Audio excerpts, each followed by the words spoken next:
नमस्कार दोस्तों। आज भारत के प्रधानमंत्री पुंछ जाते हैं और वहां पर उनके पीड़ितों के दर्द को साझा करते हैं। भारत के प्रधानमंत्री वहां तमाम लोग जिनके घरों पे सब जगह बुलेट्स लगी हुई हैं, पाकिस्तान ने जहां गोलीबारी करी है और तमाम लोग मरे हैं, उनके परिवारों से मिलते हैं और उनके दर्द को सुनते हैं। प्रधानमंत्री इसके पहले जब 22 अप्रैल को पहलगाम में आतंकी हमला हुआ था, उसके बाद में जाते हैं 25 अप्रैल को वो श्रीनगर, पहलगाम और उस इलाके में वहां के लोगों का दर्द साझा करते हैं, घायलों से मिलते हैं।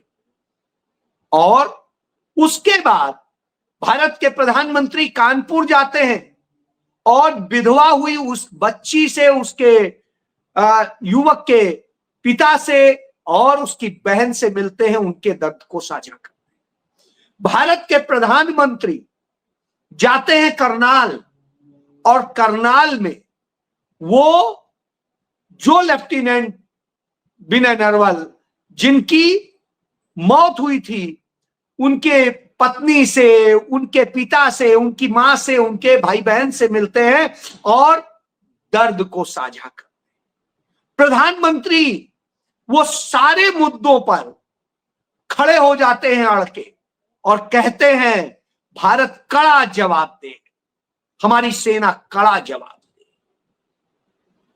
आए, ये तो प्रधानमंत्री को ही करना था ना, ये तो प्रधानमंत्री का कर्तव्य है। अच्छा, ये प्रधानमंत्री ने नहीं किया, ये भारत के नेता प्रतिपक्ष राहुल गांधी ने किया। तो प्रधानमंत्री कहां? प्रधानमंत्री डायलॉग बोल रहे हैं, प्रधानमंत्री वीर रस की गाथा गा रहे हैं और प्रधानमंत्री इस देश को तमाम वो कहानियां बता रहे हैं, डरे हुए हैं। प्रधानमंत्री कांप रहे हैं अमेरिका के सामने। प्रधानमंत्री इस देश के तमाम सांसदों को दुनिया में दौड़ा रहे हैं कि भैया आप जाके बता दो कि हम तो ऐसे पीड़ित हैं। प्रधानमंत्री नहीं बोल पा रहे, प्रधानमंत्री के मुंह से कुछ नहीं निकल रहा और प्रधानमंत्री भारत को आत्मनिर्भर भी नहीं बना पा रहे। तो भाई वो कौन प्रधानमंत्री है जो पुंछ गया? वो कौन प्रधानमंत्री है जो पहलगाम गया? वो कौन प्रधानमंत्री है जो श्रीनगर गया? वो कौन प्रधानमंत्री है जो कानपुर में द्विवेदी परिवार से मिला? और वो कौन प्रधानमंत्री है जो विनय नरवल के परिवार से मिला? नहीं, वो भावी प्रधानमंत्री हो सकता है, वो मौजूदा प्रधानमंत्री नहीं है।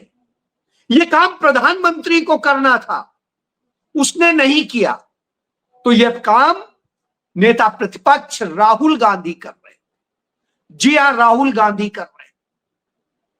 और जो प्रधानमंत्री है उसका नाम नरेंद्र मोदी है। कुछ लोग अब उसे डरेंद्र मोदी कहने लगे। क्यों? क्योंकि हालात यह हो गए, अमेरिका ने उसे नहीं, ट्रंप ने उसे धमकाया, भारत ईरान से सस्ता तेल नहीं खरीदेगा। बिल्कुल नहीं हुजूर, कभी नहीं खरीदेंगे, नहीं खरीदेंगे। बच्चे की तरह सर, उसने कहा आपको टैरिफ एब्यूजर, और जब टैरिफ एब्यूजर कहता है, मुंह पर कहता है, धमकी देता है, जो टैरिफ लाद देंगे, हम मुस्कुराते हुए मुंह बंद कर लेते। जी हां, ये नरेंद्र मोदी कर रहे हैं, नहीं नरेंद्र मोदी कर रहे हैं। उसके बाद उसने, अमेरिका ने, ट्रंप ने भारतीयों को जंजीरों में, बेड़ियों में बांध के मालवाहक, सेना के मालवाहक जहाज से लाके भारत में फेंक दिया। हम कुछ नहीं बोले, सरकार हम आपके हर हुक्म का पालन करेंगे, आप चाहे जितना अपमान करो, हम तो आपके गुलाम हैं सर। उसके बाद उसने कहा सीज फायर, हमने बगैर कुछ बोले आधे घंटे में सीज फायर की घोषणा कर दी। हुजूर, आदेश सिर माथे पर। और उसके बाद फिर उसने लगातार बार बार करीब करीब अब 1 दर्जन बार होने जा रहा है, वो कह चुका, उसके लोग कह चुके कि ये सीज फायर काहे की होती, युद्ध की होती, युद्ध हुआ ही नहीं।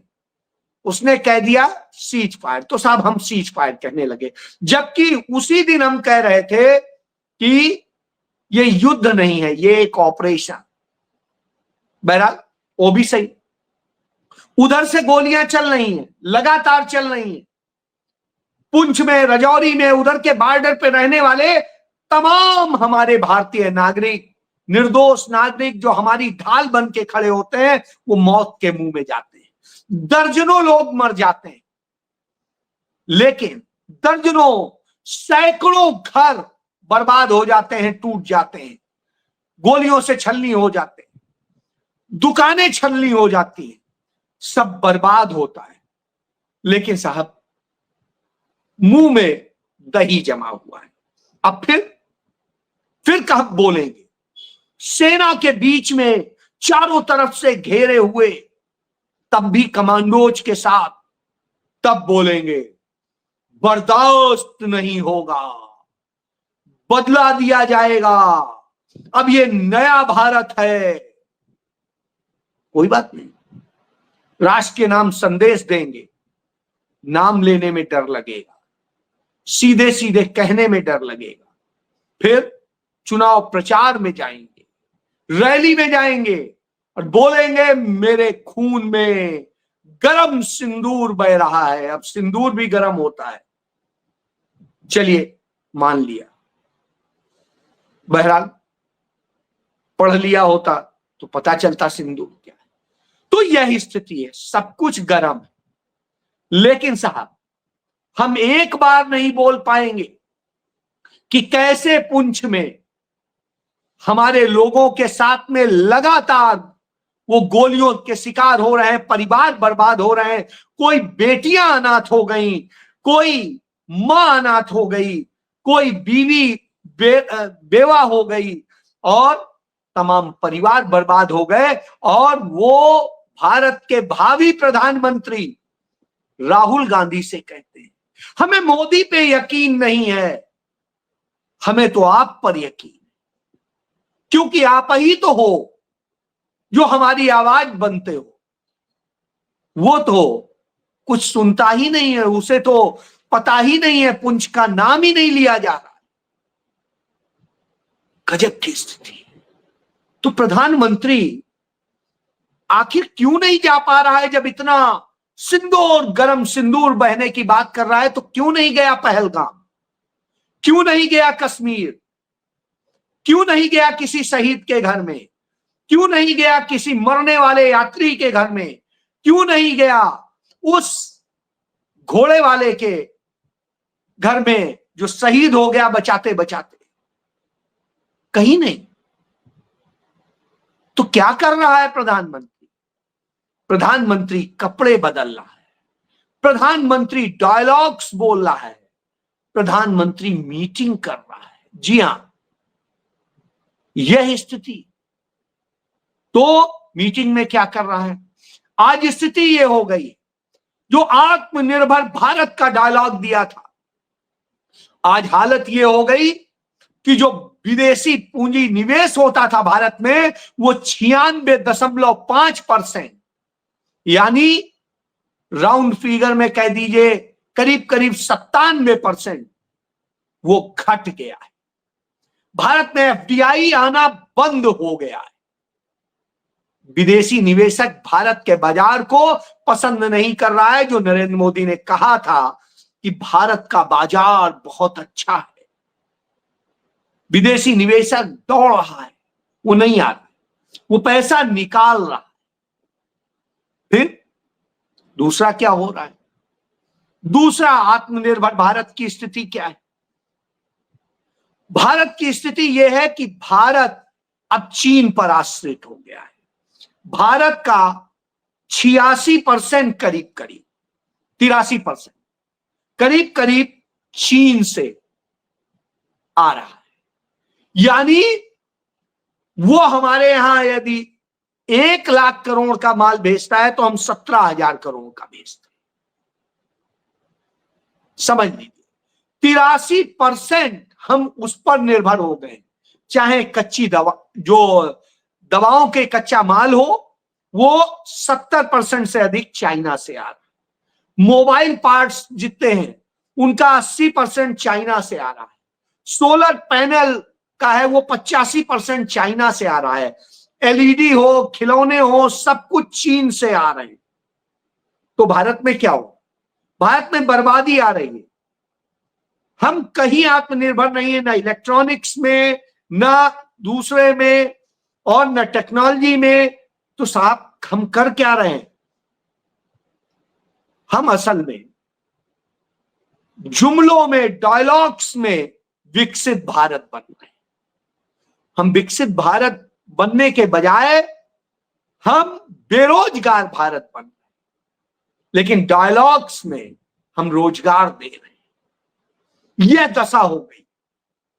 और जब वीर रस पढ़ते हैं तो साहब आता है कि सत्ता में बैठे लोग क्या शब्द पर ही करेंगे, कर्मों में उनके किस तरीके से अंतर है इसको भी देख लीजिए।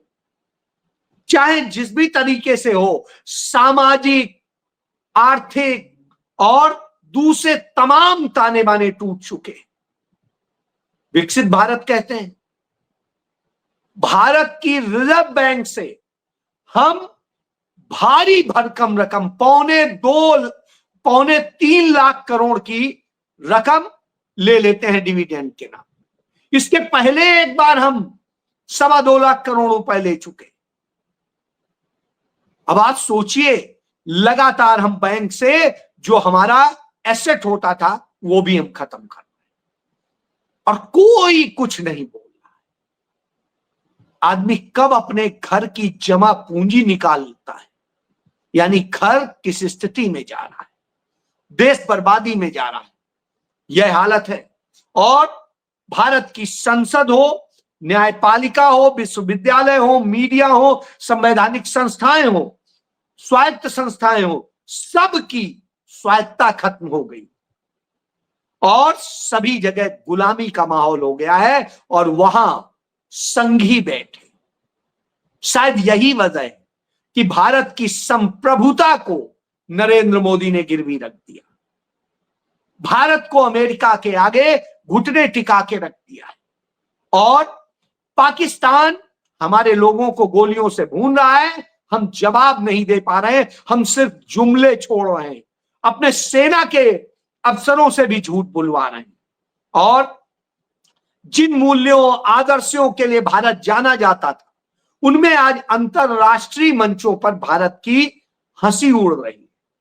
और जिस तरीके से भारत को तमाम जगह खोखले राष्ट्र के रूप में देखा जा रहा है, भारत में आर्थिक विषमता बुरी तरह से बढ़ गई है और अमीर होता जा रहा है, गरीब और मध्यम वर्ग धीरे धीरे बुरी स्थिति में जा रहा है।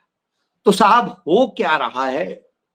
तो भारत की शानदार जो विरासत थी वो सब खत्म हो। ऐसे में भारतीय जनता पार्टी के नेता कुछ और नहीं कर सकते तो अपमानित करते हैं। कोई सेना को अपमानित करता है और कहता है नरेंद्र मोदी के चरणों में सेना सिर रखे पड़ी है, यानी उनके पांव में सिर रखे है सेना। तो कोई कहता है हमारे देश की सेना अधिकारी को, लेडी सेना अधिकारी को, कि वो पाकिस्तानी आतंकियों की बहन है और उनका एक रामचंद्र जांगड़ा करके राज्यसभा सदस्य है, वो तो ये कह लेता है कि सिंदूर जो छीना गया है वो असल में उन महिलाओं और उन लोगों की कायरता के कारण वो मरे। वो जो यात्री मरे पहलगाम में वो अपनी कायरता के कारण। अब आप सोचिए जो मर गए उन्हें आप कायर कह रहे हैं, उनके परिवार के लोग उन्हें शहीद का दर्जा देने की मांग कर। मैं नहीं कहता हूं आप शहीद का दर्जा दीजिए, लेकिन कायर कह के हंसी तो मत उड़ाइए। तो यह हालत हो गई है। तब राहुल गांधी उनके लिए आवाज बनते हैं। वह आवाज जो प्रधानमंत्री को बनना चाहिए, राहुल गांधी बनते हैं। राहुल गांधी सही सवाल करते हैं तो उनसे तकलीफ हो जाती है, जो सवाल नरेंद्र मोदी तब किया करते थे जब ये मुख्यमंत्री थे गुजरात के। और एक घटना हुई थी, सबसे ज्यादा आतंकी घटनाएं नरेंद्र मोदी के ही शासनकाल में हुई। इन 10-11 साल में जो हालत हुई है वह अपने आप में बुरी स्थिति है, ये दुर्भाग्य। सबसे ज्यादा इनके वक्त में 18 आतंकी घटनाएं जम्मू कश्मीर में हुई। 18 बड़ी, छोटी की बात नहीं कर, छोटी तो हजारों हुई, मैं बात कर रहा हूं सिर्फ बड़ी घटनाओं की 18 हुई। और कांग्रेस के मनमोहन सिंह के शासनकाल में 2 बड़ी घटनाएं हुई, सिर्फ 2। अब आप सोचिए तो हमारा प्रधानमंत्री कर क्या रहा है? वो डरा हुआ अमेरिका के आगे हाथ जोड़े झुका खड़ा है। उसकी कोई नहीं अब सुन रहा है तो सांसदों के दलों को भेजा है, क्योंकि जब हमारा और पाकिस्तान का विवाद चरम स्थिति पर पहुंचा तो भारत के साथ कोई खड़ा नहीं था। जिनके गले में जाके चिपक जाया करता था नरेंद्र, गले पड़ जाता, न जाने कितने नाते रिश्ते जोड़ता था। तो यह दशा है।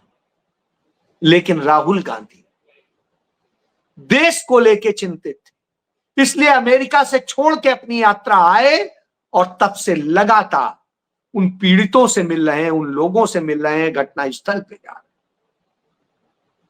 यही तो स्थिति, जो काम प्रधानमंत्री करना चाहिए वो नेता प्रतिपक्ष कर रहे हैं।